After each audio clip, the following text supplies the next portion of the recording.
Bonjour et bienvenue dans ce deuxième numéro de Regard sur l'actualité.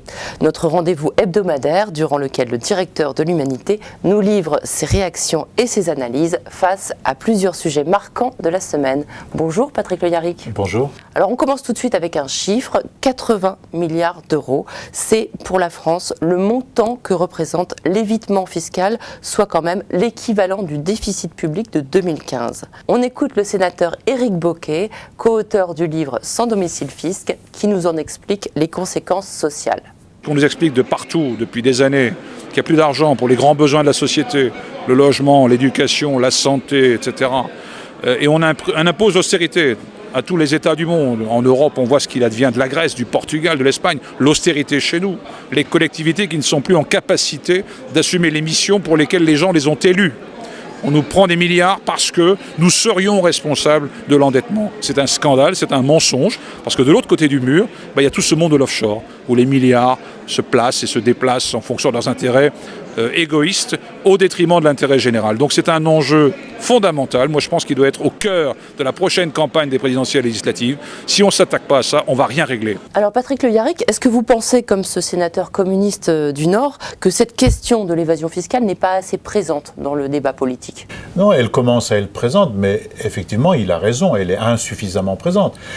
Il faut bien voir que ce qu'il manque là, c'est exactement le déficit du pays, ce dont on dit il manque au budget de l'État pour joindre les deux bouts.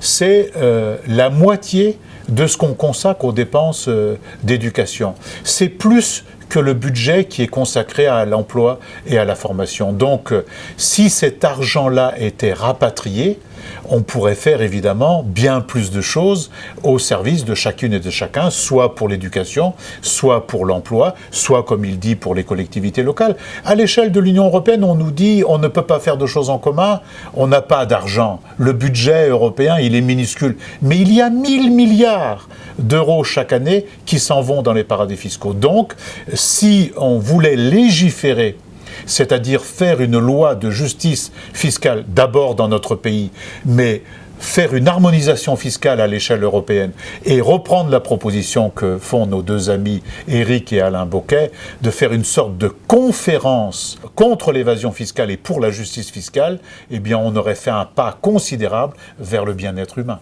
On a pu observer ces derniers mois plusieurs actions citoyennes, notamment celle des emprunteurs de chaises, initiée par Attac, et puis d'ailleurs le procès qui opposait le militant John Palais à la BNP. Dans cette affaire, ça a servi un petit peu de caisse de résonance pour parler de ce sujet, pour alerter l'opinion publique. Et donc face aux multinationales et aux banques qui trichent impunément, quel peut être le rôle des citoyens ? Est-ce que c'est à eux de s'emparer de ce sujet ? Au point où nous en sommes, oui. Ceux qui aujourd'hui font par exemple cette action symbolique de prendre des chaises dans les banques, ils alertent les autres sur une question de fond.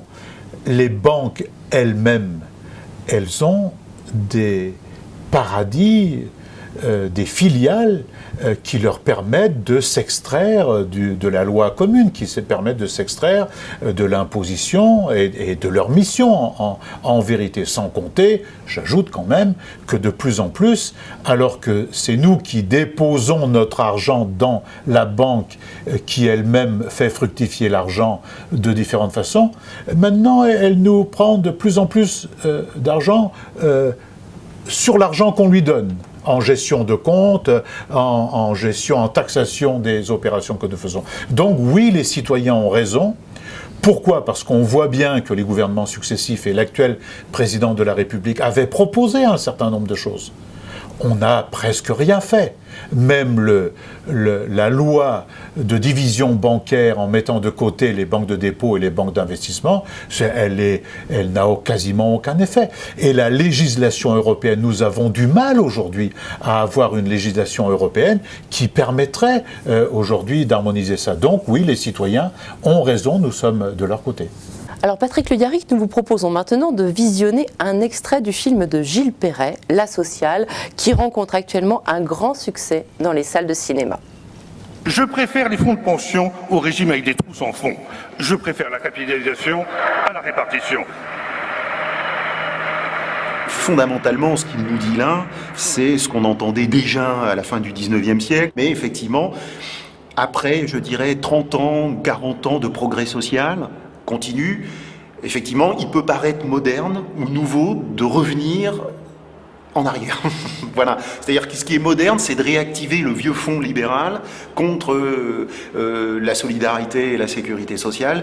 Voilà, c'est ça qui paraît moderne. C'est ça le grand coup de force. Hein. C'est-à-dire que ceux qui défendent la sécurité sociale sont aujourd'hui accusés d'être des conservateurs, des archaïques, des gens crispés sur les acquis, etc.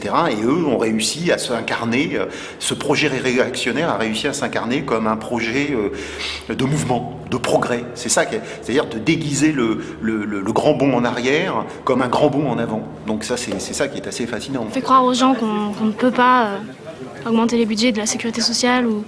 C'est une question de choix politique, c'est une question d'engagement. Et si les gens se mobilisent pour défendre le système, on a la capacité de le faire perdurer, de l'améliorer et de l'adapter sans cesse aux évolutions sociales pour qu'il soit plus performant, justement.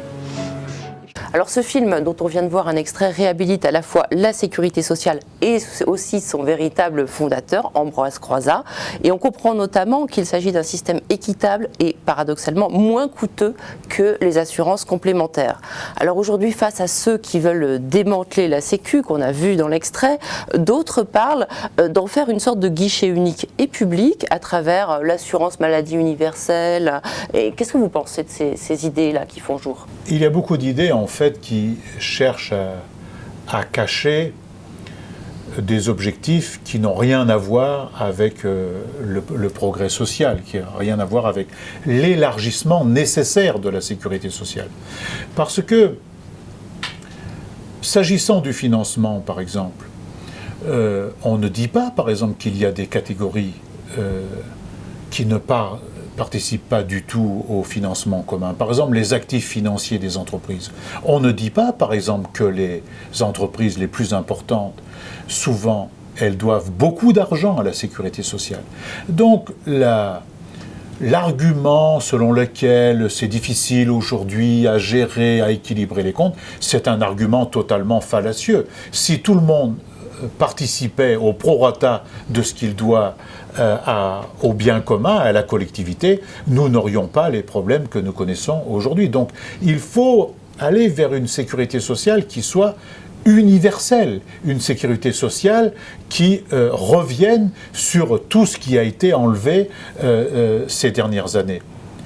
Mais mieux que ça, il faudrait aujourd'hui inventer de nouvelles branches de la sécurité sociale. On va être dans les années qui viennent face, et ça commence, à un défi considérable, qui est celle de notre pyramide des âges, qui est plutôt une pyramide des âges qui montre un vieillissement de la population et qui va montrer des besoins nouveaux de financement. Il faut inventer cette 5e branche de la sécurité sociale pour venir en aide, en solidarité avec aujourd'hui celles et ceux qui ont tant donné de leur vie au travail pour notre société.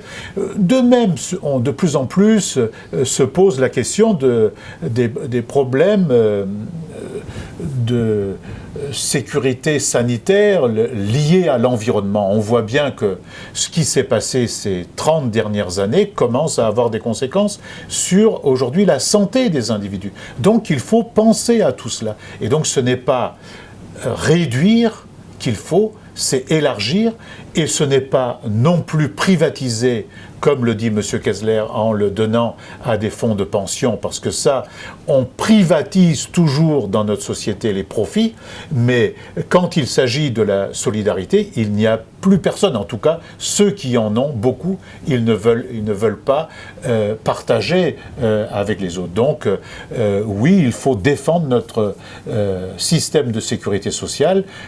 Je ne suis pas pour le statu quo, il faut l'améliorer, il faut la démocratiser. Il faut que les assurés sociaux puissent participer comme les élus, comme les comités d'entreprise doivent pouvoir participer à sa gestion, mais une gestion qui soit saine, mais qui soit en même temps efficace. Nous allons maintenant aborder la question de la précarisation de l'emploi à travers l'exemple des chauffeurs de la multinationale américaine Uber. Alors depuis quelques semaines, les chauffeurs manifestent à Paris et dans plusieurs grandes villes de France. Ils ont créé un syndicat et se sont déterminés à agir collectivement pour faire valoir leurs droits. On regarde ensemble le témoignage de l'un d'entre eux. Il s'agit de Mehdi Mamlouk. C'est clairement de l'esclavage moderne. Des récentes études totalement neutres ont bien prouvé que certains chauffeurs sont à moins de 4 € de l'heure. Donc je vous rappelle qu'on est quasiment en 2017 en France. Il y a des chauffeurs qui font plus de 70-80 heures par semaine. Certains s'endorment au volant, certains dorment dans leur voiture. Et tout ça en fait juste pour nourrir leur famille. Alors Patrick Le Yarrick, quel regard portez-vous sur ces jeunes, souvent issus de quartiers populaires, qui veulent travailler et qui ont vu dans l'arrivée de ces plateformes comme Uber une possibilité d'accéder enfin à un emploi et qui se trouvent aujourd'hui complètement piégés par un système qui les exploite? Oui, vous avez raison. On est en train de créer une société où, grâce au progrès technologique, grâce au développement numérique, on invente le prolétariat de demain.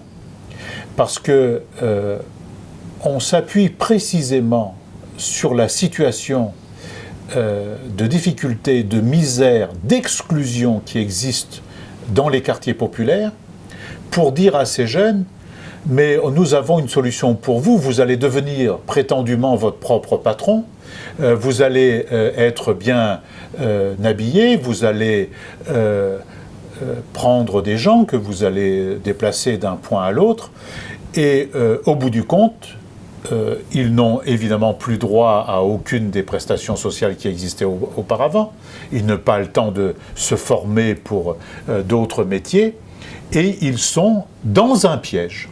C'est-à-dire, ils sont dans une situation où on a fait semblant de les sortir d'une précarité pour les mettre dans une autre, déguisée par M. Hubert, qui lui-même n'arrive pas à boucler ses propres comptes, n'arrive pas à trouver un modèle économique, mais qui pressure cette main-d'œuvre-là et dérègle totalement le système des transports, parce qu'on est en train, à la faveur de ça, de casser le statut des taxis qui eux-mêmes ont déjà beaucoup de mal à vivre parce qu'il faut payer une licence, il faut payer un véhicule, donc on casse ça et on tente aussi de casser le transport collectif, le transport en commun. Donc cette ubérisation, macronisation n'est pas une bonne chose pour notre société et n'est pas non plus une bonne chose à la fin pour ces jeunes qui devraient avoir accès à la formation quand ils le désirent et quand c'est nécessaire, et ils devraient avoir accès à une sécurité d'accès à un travail convenablement rémunéré et non pas cette précarité et cette surexploitation. Alors pour notre page culture, Patrick Le Yarrick, vous avez souhaité nous parler du dernier ouvrage de l'historien Patrick Boucheron, l'histoire mondiale de la France, qui vient de paraître aux éditions du Seuil. Alors pourquoi ce choix ?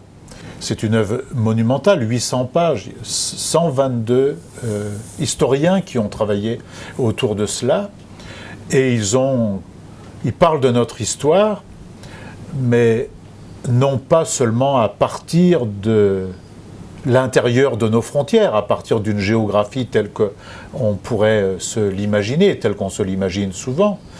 Ils disent que notre histoire, elle commence à la grotte Chauvet, il y a 35 000 années et avant Jésus-Christ. Ils montrent que nous sommes ce que nous sommes parce que nous avons subi des influences religieuses, économiques, culturelles, politiques de l'extérieur. On n'a jamais vécu replié sur nous-mêmes. Et donc, de ce point de vue, comme le dit à sa façon Patrick Boucheron dans ce qu'il appelle l'ouverture, au lieu d'une introduction, c'est une ouverture, qui est un beau mot pour un si beau livre.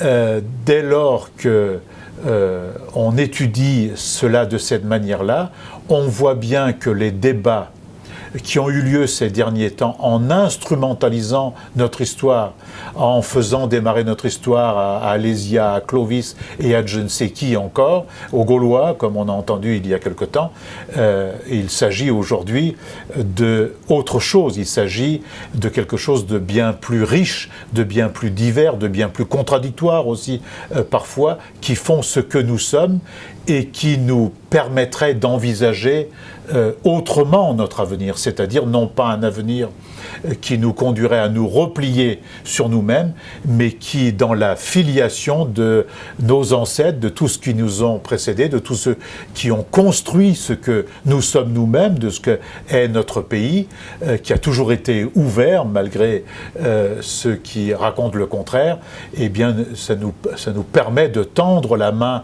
à l'autre et de nous enrichir à la fois de la diversité culturelle, de l'apport d'autres peuples, d'autres cultures. Parlons un tout petit peu de la forme. L'ambition dans ce livre de Patrick Boucheron, c'est de trouver des formes populaires mais savantes pour transmettre l'histoire. Alors, vous l'avez rappelé, où la notion de récit national s'impose dans les discours politiques réactionnaires et servent de prétexte donc au rejet de l'autre. Quel regard portez-vous sur cette exigence justement de concilier rigueur scientifique et art du récit? Et si je ne me trompe pas, c'était aussi en quelque sorte l'ambition de Jaurès quand il a fondé l'Humanité. Lui, avant, alors, il avait été une fois battu aux élections législatives et donc il avait repris son travail de professeur, mais en même temps, il avait écrit une œuvre aussi monumentale qui était l'histoire socialiste de la Révolution française. Et dans cette histoire socialiste de la Révolution française, où il parcourt les grands événements de notre peuple, de nos mouvements sociaux dans leurs contradictions, apparaît de manière sous-jacente quelque chose d'extrêmement beau qui parcourt encore aujourd'hui notre société et qui appelle justement au commun et non pas à la privatisation permanente telle qu'on veut nous l'imposer. C'est le fait de fédérer le mouvement progressiste, le mouvement mutualiste et coopératif. Il y a dans l'histoire des hommes de notre pays, depuis très très longtemps, la volonté d'être ensemble. D'ailleurs, pour vous raconter une anecdote, moi je suis du centre Bretagne et fier de l'être, comme le disent certains. Au XIIIe siècle, dans le périmètre des cantons où j'habite, c'est-à-dire dans la Bretagne centrale, des historiens disent que, puisque c'était une région très pauvre, on a fait venir des populations, mais des populations qui ont travaillé en commun. Et beaucoup qualifient ça de pré-communisme, ce qui me fait évidemment plaisir. Eh bien, Jaurès, c'est aussi cette démarche. Et le fait que Patrick Boucheron dise « oui, la rigueur scientifique, c'est normal parce qu'il ne faut pas tromper et se tromper », et être populaire, c'est-à-dire accessible au plus grand nombre, parce que je crois qu'il faut bien connaître notre histoire pour savoir d'abord que proposer, ce qui est possible, de bien connaître les tendances de fond qui existent dans chacune de nos régions, dans nos départements, parfois dans des micro-régions, de telle sorte qu'on sache comment les populations, comment les citoyens peuvent se mobiliser dans un sens ou dans un autre. Et ceci, c'est important. Donc, plus on connaît notre histoire, plus on peut aider à préparer notre avenir.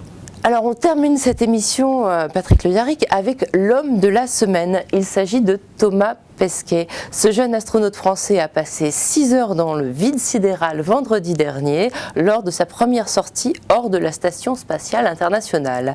Alors le parcours de ce fils d'enseignant et petit-fils d'agriculteur normand est édifiant. Il obtient son bac S, ensuite il enchaîne sur une école d'ingénieur aéronautique, travaille ensuite pour le Centre national d'études spatiales et puis devient pilote de ligne à Air France. Ce n'est qu'en 2008 qu'il décide d'essayer de réaliser son rêve d'enfant et qu'il se présente pour faire partie du corps des astronautes européens. Alors pour lui, le monde n'a pas de frontières puisqu'il parle 6 langues et collabore aussi bien avec des collègues américains que russes ou chinois. Au regard des images de la Terre vue de l'espace qu'il nous envoie, on se dit peut-être que pour préserver notre planète et ses habitants, on pourrait construire une culture de paix en se tournant vers l'exploration spatiale pour déployer nos ambitions technologiques légitimes plutôt que de construire des armes létales. Qu'en pensez-vous ? Si vous voulez, j'ai 2 hommes de la semaine.